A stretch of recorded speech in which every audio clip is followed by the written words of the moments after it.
ആശ്വസിപ്പാൻ ആരുമില്ലാത്തൊരു കാലഘട്ടം. സമാധാനം നൽകുന്ന, ആശ്വസിപ്പിക്കുന്ന തന്റെ രക്ഷകനായ യേശുക്രിസ്തുവിനെ പരിചയപ്പെടുവാൻ ദൈവം കൃപ ചെയ്തു. സഹോദരി രക്ഷിക്കപ്പെട്ടു. തന്റെ ആയിരിക്കുന്ന സമുദായം വിട്ട് സ്നാനപ്പെട്ടു. ദൈവമക്കളോട് കൂടെ വേർപെട്ട് ആരാധിപ്പാൻ ആരംഭിച്ചു. സഭാരാധനകൾ, ഉപവാസ പ്രാർത്ഥനകൾ തുടങ്ങി എല്ലാ ആത്മീക പ്രവർത്തനങ്ങളിലും താൻ മുമ്പിലായിരുന്നു. ദൈവം അവരുടെ കഷ്ടത മാറ്റി. ഭൗതികമായി വളരെ മാറ്റം തന്റെ ജീവിതത്തിൽ വന്നു. കഷ്ടതകൾ മാറി സാമ്പത്തിക നിലയിൽ മാറ്റം വന്നപ്പോൾ മറിയാമ്മ സഹോദരിയുടെ ആത്മീക ജീവിതത്തിൽ വന്ന ഒരു മാറ്റമാണ് ഇവിടെ ഇപ്പോൾ ചിത്രീകരിക്കുന്നത്.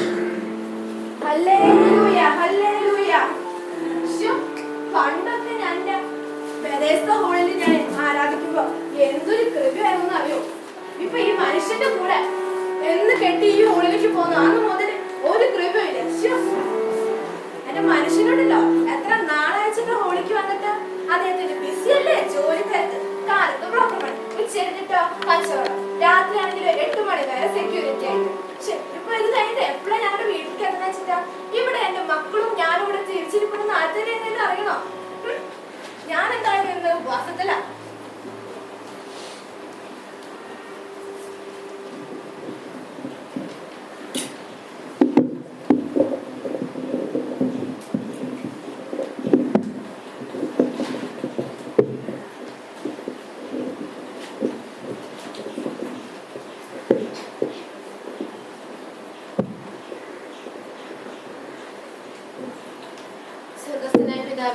ഞാൻ ഞങ്ങളുടെ പാതപീഠത്തിൽ ഉപവാസത്തോടും പ്രാർത്ഥനയോടും കൂടെ ആയിരുന്നു ദൈവമേ. അടിന്റെ ചായ ദൈവമേ, ദൈവം സന്ദർശിക്കണം ദൈവമേ, ദൈവത്തെ കൂടുതലായി പരിശീലനം ചെയ്യുവാൻ കൊണ്ട് ദൈവമേ ദൈവമേ. ഹല്ലേലൂയ ദൈവമേ. അടിയൻ ദൈവമേ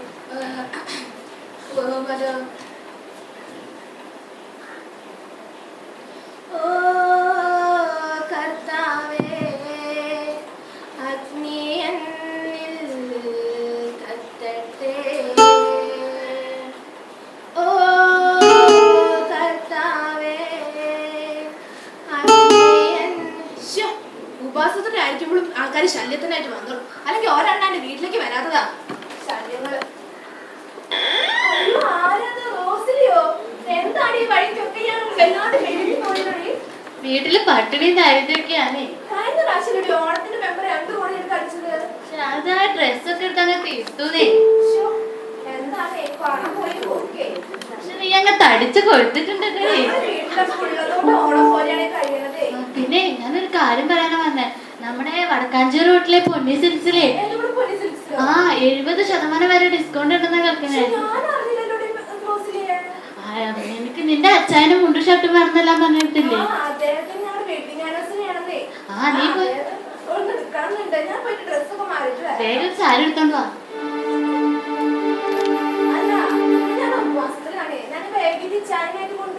നിന്റെ ഒരു ഉപവാസവും പ്രാർത്ഥന ഇതൊക്കെ പിന്നെ ആവാലോ. ഇത് ഒരു ദിവസം മാത്രം. നിനക്ക് മാത്രമുള്ളൂ ഈ ദൈവം.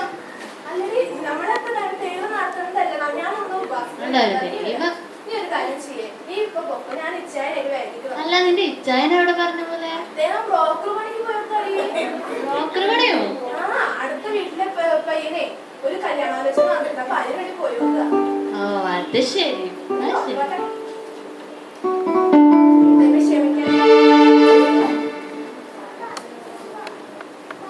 തീ കത്തിക്കാ എന്നിൽ തീ കത്തിക്കാ സ്വർഗീയ രാജാവേ തീ കത്തിക്കാ. ശല്യം. ഏത് കുട്ടിയോ എന്താടി? ഇപ്പൊ ഒരു കുടമെടുത്തിട്ട് വെള്ളം വന്നിട്ടുണ്ട്. എല്ലാ ദിവസം 5 മണിക്കാണല്ലോ വരുന്നത്. ഇന്ന് എന്താണ് 2 ദിവസം കഴിഞ്ഞിട്ട് നീ വരല്ലോ. വേഗം വായ കുടമെടുത്തിട്ട്. ഇന്നലെ ഞാൻ പിടിച്ച് വിളക്കി ഇരിക്കുന്നേ.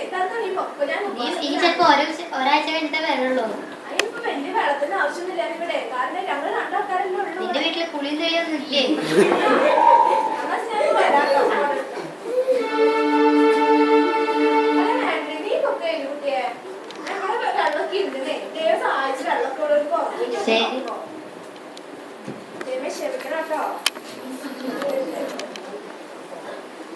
നിൻ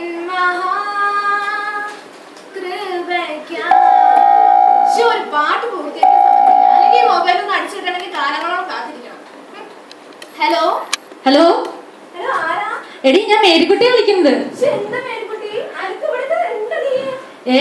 ഞങ്ങക്ക് സുഖമായിരിക്കുന്നു. അവിടെ എന്തുണ്ട് വിശേഷമൊക്കെ? വിശേഷമൊക്കെ ഇവിടെ അല്ലേ, നിന്റെ വീട്ടിലല്ലേ? നീയും നിന്റെ കെട്ടിയോനും കൂടി ഞങ്ങൾ കാനഡയിൽ പോവാന്ന് കേട്ടല്ലോ. അതിന് വേലക്കുട്ടികളെ നോക്കാൻ എന്താ ഐഡിയ ഉണ്ട്?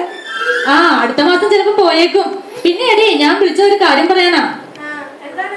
നമ്മുടെ റോസിയുടെ മോളില്ലേ, റോസിയുടെ മോള്. അവളുടെ മോളുടെ വിവാഹബന്ധം തകർന്നെന്ന്. അന്നേ ഞാൻ വിചാരിച്ചതാടി, അവളുടെ ചക്കനെ വേണ്ടാന്ന് വെച്ചാൽ കന്ന് കെട്ടിയിട്ടല്ലേ, അങ്ങനെയല്ല വേണം അവൾക്ക്. അതെ അല്ലേലും അവളൊരു അഹങ്കാരിയാ.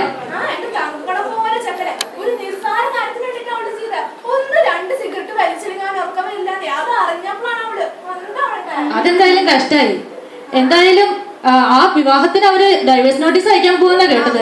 വേണം അവൾക്ക്. ഞാൻ അന്നേ വിചാരിച്ചത് എന്റെ മോന്റെ കൂടെ അവൾക്ക് ഇപ്പൊ 2 പേര് പറ്റി വീട്ടിലിരിക്കണം. പിന്നെ എടി നമ്മുടെ ഏലിയാമ്മയില്ലേ നമ്മുടെ ചർച്ചിൽ വരുന്നേ, ഏലിയാമ്മ കഴിഞ്ഞ ആഴ്ച കൊടുത്ത സാരി നീ ശ്രദ്ധിച്ചോ? എന്തൊരു പകിട്ടായിരുന്നു. എന്താണ് ഞാൻ ശ്രദ്ധിച്ചുടി. അതെ, വലിയ വിലയൊന്നുമല്ലടി. അന്ന് ആ മറ്റേ കേരള സെന്റർ ഇലക്ഷൻ വന്നില്ല, അവിടെ പോയിട്ട് എടുത്തതാ അവള്. 100 രൂപ ഉണ്ടായിരുന്നു. അയ്യേ, 100 രൂപയ്ക്കാണോ? ഞാൻ വിചാരിച്ചു കണ്ടപ്പോ എന്തോ 1000 രൂപയുടെ സാരിയൊക്കെ ആയിരുന്നു. ഭർത്താവ് ഗൾഫിന്ന് കൊണ്ടെന്ന് പറഞ്ഞ് ചെയ്തില്ലേ, പക്ഷെ അതാണ് ഇട്ടിട്ടില്ലേ. എന്താ അങ്ങോട്ട് കാണിക്കില്ല ഇങ്ങോട്ട് കാണിക്കില്ല, വലിയ ഭംഗിയാന്ന് വിചാരം. ഒരു ഭംഗിയിലടി അവന്റെ അപ്പുറത്തൊക്കെ പിന്നിട്ടുണ്ട്. അവള് കണ്ടിട്ടില്ല. അവള് ഏത് സ്ഥലത്തുനിന്ന് എടുത്തെന്ന് പറഞ്ഞേ? കേരള സെന്റർ ഓ, അവിടെ അടുത്ത ദിവസം ഒന്ന് പോണം എന്തായാലും. എന്തായാലും പോയിട്ട് ആയോ? പിന്നെ ഉണ്ടല്ലോ എടി ഒരു കാര്യം. എടി ഹലോ, ഒരു കാര്യം കൂടെ. ഹലോ ഇല്ലാത്ത കാര്യം വരുമ്പോ പറഞ്ഞു, ഉള്ള കാര്യമില്ല പറഞ്ഞാ ക്ഷമിക്കണോട്ടാ. പരിശുദ്ധാത്മാവേ ശക്തി. ഒരു പാട്ട് പൂർത്തിയാക്കാൻ സമ്മതിക്കുന്നത് എന്തൊരു ശോധനയാ. ആരത്? ഗ്രേസി എടുത്തിയോ? ഞാൻ തന്നെ. അതൊക്കെ ഇപ്പത്തെ ഫാഷനാ, പിള്ളേരെ കൊടുണ്ടേ. കമ്പ്യൂട്ടർ തന്നെയാ ഫാഷൻ. സാരില്ല. അതെ, ഞാൻ വന്ന് എന്താ വെച്ചിട്ടേ, ഇന്നലെ നമ്മുടെ റിയാലിറ്റി ഷോന്റെ ഗ്രാൻഡ് ഫിനാലെ നീ കണ്ടാ? അത് തന്നെ. നീ കണ്ടോ അത്? ഞാനും കണ്ടില്ലേ. ഇതാ ഇപ്പൊ ഉണ്ട് ഇത്ര നമുക്ക് കാണാൻ പോയിട്ട്.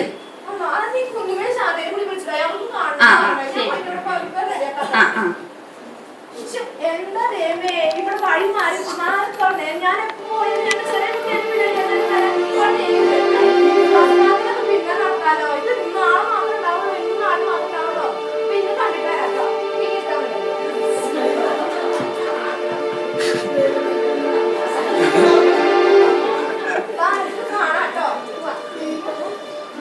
ഈ നാടകത്തിൽ കണ്ടതുപോലെ നാം ഓരോരുത്തരും ദൈവത്തിൽ നിന്ന് അകന്ന് മാറുമ്പോൾ ദൈവം വളരെ വേദനിക്കുന്നു. കർത്താവായ ക്രിസ്തുവിന്റെ മുറിവുകളെ നാം വീണ്ടും കുത്തി നോവിക്കുന്നു. ബൈബിൾ പ്രകാരം പറയുന്നു, എബ്രായർക്ക് എഴുതിയ ലേഖനം 6-ാം അധ്യായം അതിന്റെ 4 മുതൽ 6 മുതൽ വാക്യങ്ങൾ നമ്മൾ വായിക്കുമ്പോൾ, ഒരിക്കൽ പ്രകാശനം ലഭിച്ചിട്ട് സ്വർഗീയ ദാനം ആസ്വദിക്കുകയും പരിശുദ്ധാത്മാവിനെ പ്രാപിക്കുകയും ദൈവത്തിന്റെ നല്ല വചനവും വരുവാനുള്ള ലോകത്തിന്റെ ശക്തിയും ആസ്വദിക്കുകയും ചെയ്തവർ പിന്മാറിപ്പോയാൽ തങ്ങൾക്ക് തന്നെ ദൈവപുത്രനെ വീണ്ടും ക്രൂശിക്കുന്നവരും അവന് ലോകാവബോധം വരുത്തുന്നവരുമാകുന്നു.